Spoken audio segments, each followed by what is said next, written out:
Please read through the instructions in the manual or watch this video in its entirety before attempting installation, and be sure to pause the video when necessary. Use at least 2 people when lifting or moving the range to help prevent damage or injury.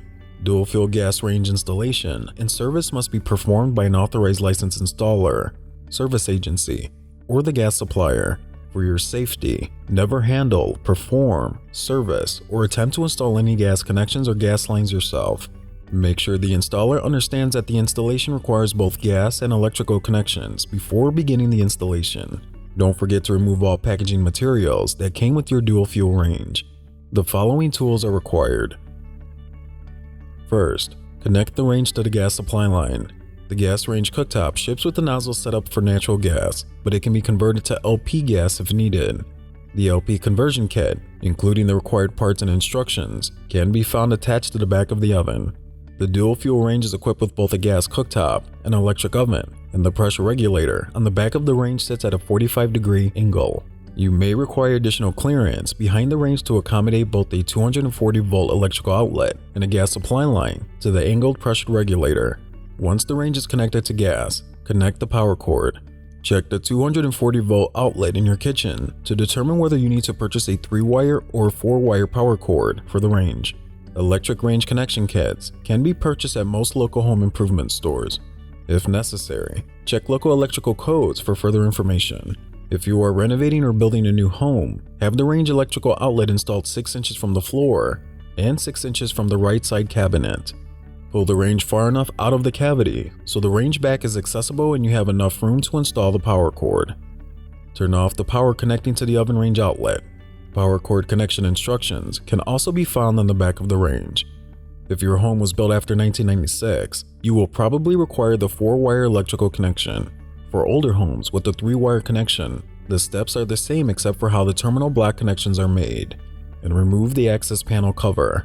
Remove the screws from the terminal block. Take a moment and become familiar with the components inside the terminal block. Pause the video if necessary. For a 4-wire connection, remove the green ground screw from the ground strap, located below the center terminal on the terminal block. Bend the ground strap up and align the hole in the strap with the center screw hole on the terminal block. Pull the power cord wires up through the conduit connection plate. Insert the green ground screw into the power cord green ground wire terminal ring and reinsert the screw in the terminal block. For a 3-wire connection, do not remove or reposition the green ground screw and ground strap. Attach the white wire to the center terminal on the terminal block. Attach the remaining wires to the outer terminals, matching the wire color with the wires already on the terminals, red to red and black to black, leaving no gap or slack. A cord strain relief is required to prevent the cord from accidentally being pulled off when the range is being moved. If your power cord kit did not include a strain relief, refer to the instructions provided with the power cord to purchase the correct strain relief at your local home improvement store. The most common cord strain relief has 2 pieces. Place the piece with the smaller screw holes behind the cord with the angle tab inserted through the hole in the connection plate. Place the other piece in front of the cord with the angle tab inserted through the hole of the connection plate. The cord should now be sandwiched between the 2 halves of the strain relief. Insert the screws on each side of the strain relief to form a tight clamp to prevent the cord from sliding. Be careful not to damage the cord when tightening the strain relief. Screw the access cover panel back into place. Next, install the anti-tip bracket. The anti-tip bracket, an installation template, and instructions are included with the range. Determine the final location of the range before attempting to install the bracket.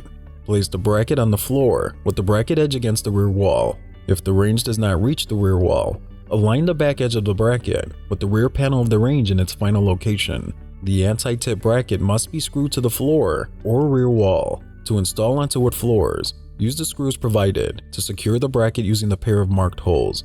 For concrete floors, use a concrete bit to drill a 5/32 pilot hole 2 inches deep into the concrete at the center of each of the marked holes on the bracket.